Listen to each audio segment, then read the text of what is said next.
Hey guys, this is Comic Uno, and today I'm doing a review for All New X-Men issue 20. And before I start talking about this issue, I just want to give you guys a couple updates. I do have a topic video this week. It's not going to be right after my reviews. It was actually already posts, and that is my first screenplay. Talking about my first screenplay, my I guess, experience with it and what it's about. So if you want to go check that out, that'll be annotated. And also, of course, I have Comic Uno episode 27, and that's on Dark Avenger Inc., and that is the show where I review all the comics I read this week in one show. And here are those exclusive comics we got for that show, which are Trish Out of Water, issue 3. It's actually the only indie book this week. The Amazing Spider-Man, issue 700.4. Got Green Lantern New Guardians, issue 26. Batman and Two-Face, issue 26. Animal Man, issue 26. Rogue's Rebellion, issue 3. And Daredevil, issue 34. So if you want to go check out those reviews, go to Comic Uno episode 27, which is annotated. But let's talk about All New X-Men, issue 20. Really like the cover. I'm really excited for X-23 to join the party, join All New X-Men, join the team. Don't really know what to think about the Cyclops and X-23 relationship, and I actually thought of how weird it was in context of X-23 being Wolverine's clone and how Wolverine and Cyclops hate each other. So I thought that was kind of weird and to put into context even more in this issue. But very cool cover. Like the colors in the background, which I think fits. Usually I don't like these type of bright colors, but I think it works for this cover. And cool art. So let's see what's going on with the story, though. So in this issue, we get to see X-23. She really regenerates pretty quickly.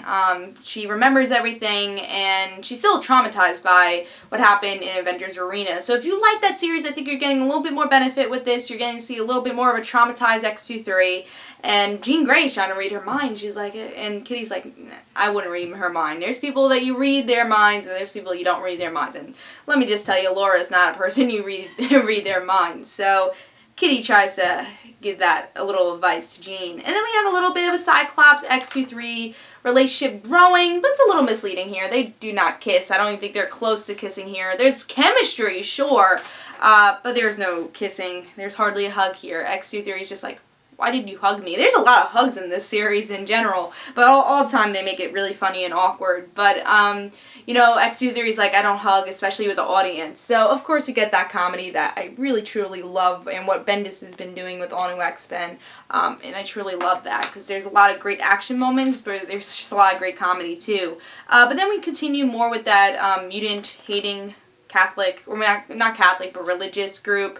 And we get to see a little bit more of that, and they fight this religious group, and that's pretty much it. But in the end, we get to see that William Stryker's son is going against the X-Men. He's the one who's the head of this group, and it seems like he's a mutant. It seems like it. He has these powers that pretty much bring back the First Class X-Men, or we'll just call it the All New X-Men, because I feel like this is what the series has really become, is more of Kitty Pryde's group, and really the First Class X-Men. I think that's where it's really become. But yeah, he does have powers, or does he? I don't know. I think that's a little bit of the confusing part with this issue. But yeah, I like this issue. I thought it was pretty solid. You know, I really liked the X-23 stuff. I really liked how they poked fun at this relationship with Cyclops. And I think it was more about X-23, which we needed. We haven't really seen a great focus on X-23 in a while, and she is a beloved character. I do really like her character, especially if you read her miniseries. Great miniseries with her origins. And putting her in Weapon X, yeah, that's a great place to wake up after Avengers Arena. So I do like that they brought context from that series, but still didn't make it confusing where you hadn't had to read Avengers Arena. You just kind of had to know about Avengers Arena. So I like that they did that here. The comedy was here. The action was here. It was a solid issue, but I didn't love the art change here. We have really great art for the beginning of this issue, pretty much the normal art we've been getting with All New X-Men. And then we get this darker, I would say stiffer art with the next half of the issue. And the next half of the issue is probably why I ranked this a little lower. Because, yeah, I like the religious group story for that first issue, but I don't really think it has to be a story arc. You know, I just felt like is kind of out there. But I did like this guy has powers of some sort, so like he's a head of a mutant hating group, but but then also might be a mutant. I thought that was kind of interesting. It reminded me of Legend of Korra with the Mon. I thought that, spoiler alert, I guess, but it does remind me of that story, so I kind of like that context, and I hope they grow that context in the next issue. Then the story arc will become interesting.